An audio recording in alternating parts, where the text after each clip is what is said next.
Dalam nama Bapa dan Putra dan Roh Kudus. Amin. Allah Bapa di surga, terima kasih ya Bapa, hari ini Engkau mengajak kami untuk merenungkan keputusan-keputusan kami dalam mengikuti Engkau. Semoga kami menjawabnya secara pribadi, secara personal, sehingga kami merasakan dan mengalami bahwa Engkau sungguh menjanjikan suatu kehidupan yang penuh kebahagiaan, penuh kesejahteraan, penuh kedamaian. Karena kami bersatu dengan Engkau dalam pesta perjamuan surgawi di Yerusalem surgawi. Terpujilah namamu kini dan sepanjang segala masa. Amin. Saudara, pada tanggal 3 November 2020 hari Selasa, Injil hari ini mengajak kita tentang undangan. Yesus mengumpamakan bahwa ada pesta perkawinan dan semua orang yang diundang, dalam tanda petik orang yang diundang, sudah diundang, ternyata tidak datang ketika pesta perkawinan itu sudah siap.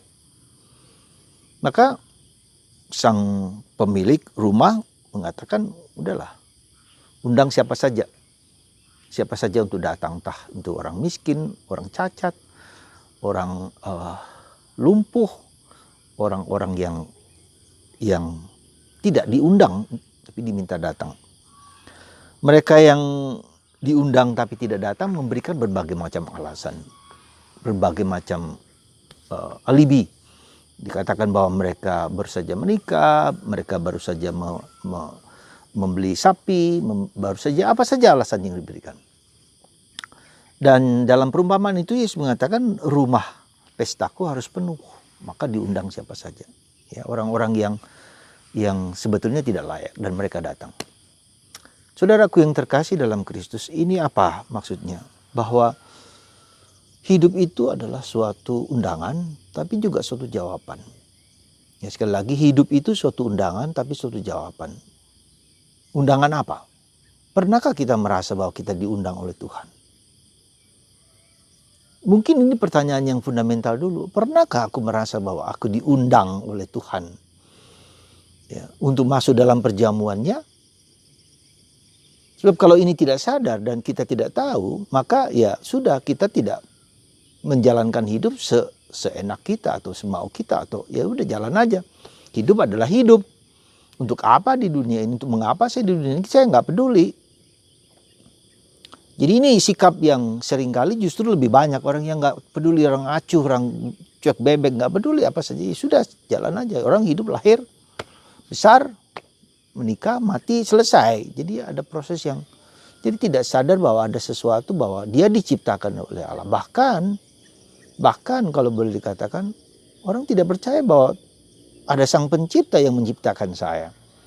Ini proses alamiah saja, nggak ada sesuatu yang untuk apa dan mengapa dan bagaimana, nggak perlu. Jadi gejala cuek ya bisa saja agnostis itu ya jalan aja. Atau bisa juga tidak percaya bahwa ada sang pencipta, ada sang pengada dalam kehidupan kita. Dan itu sudah mulai banyak, semakin banyak di dunia sekarang ini, di Eropa misalnya, ateisme. Ya. Nah, saudaraku yang terkasih dalam Kristus, nah lebih lanjut kemudian kita sendiri sebagai orang Katolik, ya, kita selalu mengatakan bahwa perjamuan Ekaristi adalah suatu undangan. Ya, betulkah demikian? Apakah saya merasa demikian? Kita sudah selama ini mengikuti Ekaristi terus menerus. Apa saya memang diundang oleh Tuhan atau sesuatu kewajiban, sesuatu yang harus dijalankan? Ya sudah begitu aja.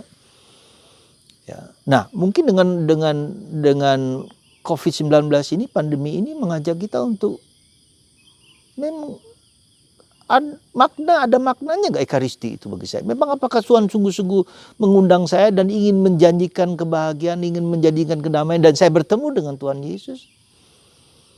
Pandemi ini justru merupakan suatu titik krusial, titik pertanyaan introspeksi diri, bahwa memang harus suatu undangan. Saya merasa bahwa Tuhan mengundang saya, ya, dan saya menjawabnya.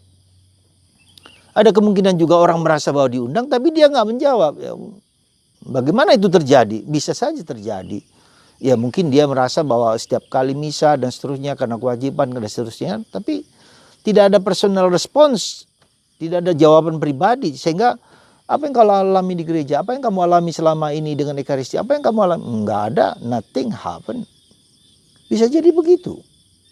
Nah, justru dengan COVID ini kita mengajak personal relationship dan personal answer response. Ya. Nah, jadi ini merupakan ujian juga pada saat seperti sekarang ini. Apakah memang kita lihat pandemi bukan sehari, 2 hari, 3 hari, sudah berapa bulan, 6 bulan. Orang harus mengikuti perayaan Ekaristi di online, daring, juga lama-lama bosen juga. Termasuk juga kuotanya juga berkurang karena biaya besar. Untuk orang yang punya uang nggak apa-apa, tapi orang yang nggak punya, setiap hari ngikuti 1 jam, 2 jam. Ikuti seminar A, webinar A, sana kemarin, mendengarkan dan seterusnya. Juga ya, pertanyaan sekali lagi adalah apakah perjumpaan aku dengan Tuhan itu. Jadi justru itu yang menjadi pertanyaan yang harus kita coba jawab. Apakah saya sungguh mengalami Tuhan yang hidup? Ya. Dan itu merupakan jawaban, respons personal. Bukan lagi karena gereja minta, bukan lagi karena kita harus demikian, harus A dan B dan C, tidak harus. Mari saudara kita bertanya dalam hati, adakah kerinduan hatiku untuk bertemu, berjumpa dengan Yesus? Dan bagaimana, sejauh mana? Karena jawaban Tuhan itu tergantung sebesar apa saya memiliki kerinduan itu. Ya, sebesar apa? Sebesar kalau saya rindu bertemu Tuhan, saya akan mendapatkan jawaban. Kalau 50%, mungkin saya mendapat 50% atau lebih daripada itu. Nah, itu pertanyaan yang harus kita jawab. Yang kedua, bagaimana kita tahu bahwa Tuhan itu mengundang kita? Lewat apa? Lewat peristiwa apa? Boleh dikatakan dalam perumpamaan tadi mengatakan, undanglah orang yang menderita, orang sakit, orang lumpuh, orang apa, ya. Ketika kita mengalami kekeringan, ketika kita mengalami penderitaan, ketika kita mengalami sakit, ketika kita mengalami bahwa saya tidak berdaya lagi, gitu loh. Saya rapuh, saya tidak cukup, tidak puas dengan diriku. Meaning of life, mencari makna kehidupan, orang mencari.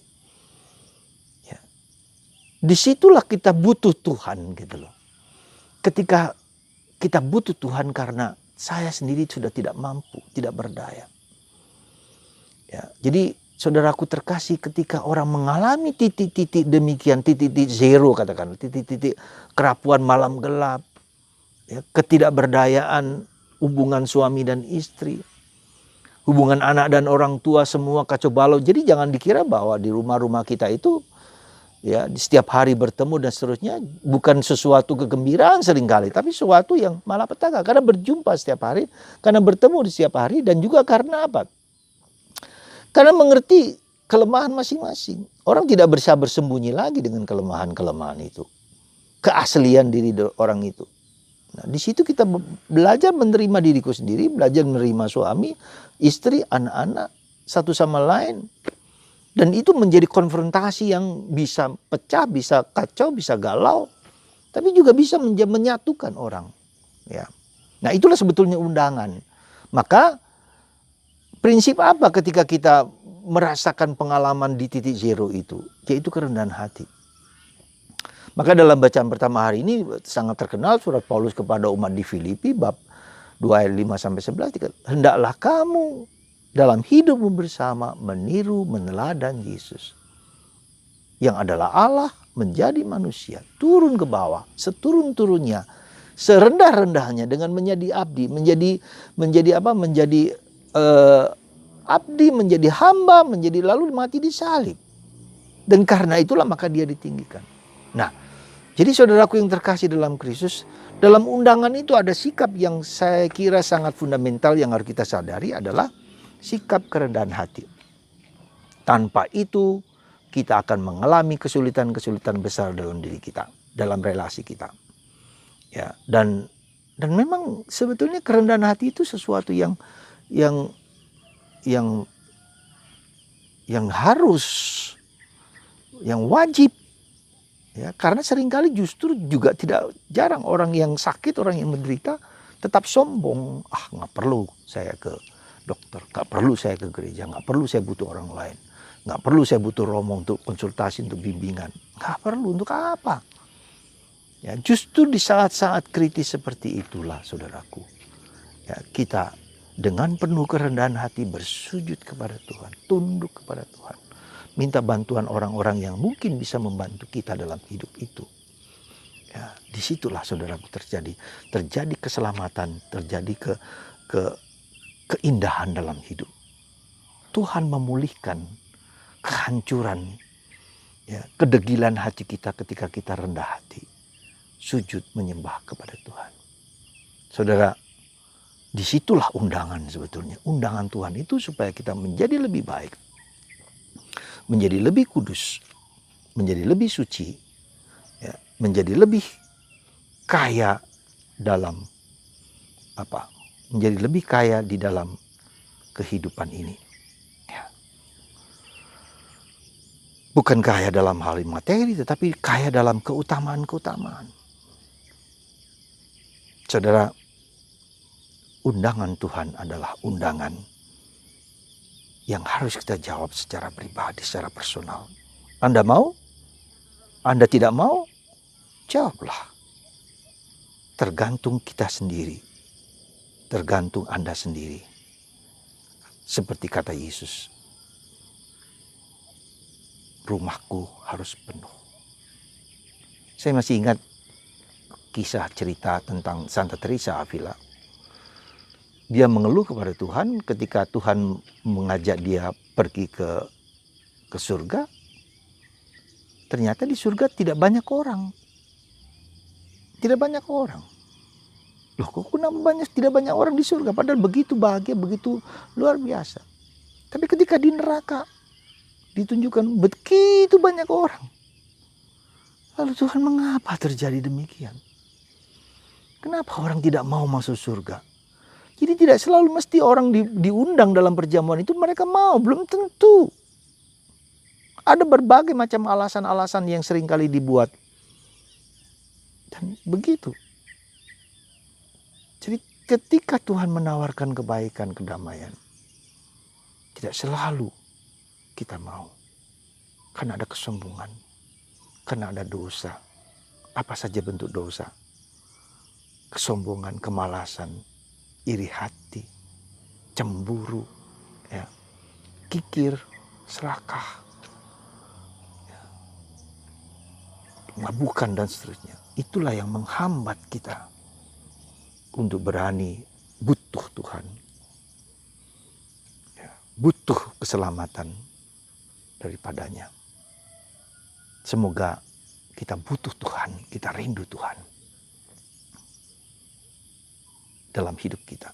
Justru ketika kita mengalami penderitaan itu, dan mengalami kesulitan itu, mengalami problem dalam rumah tangga, itulah sebetulnya undangan yang paling berharga yang harus kita jawab. Saudara, mari kita masuk dalam misteri penderitaan dan kita lihat Yesus yang tersalib itu dalam surat Paulus kepada umat di Filipi. Dia merendahkan diri serendah-rendahnya dan supaya diangkat. Kita pun demikian.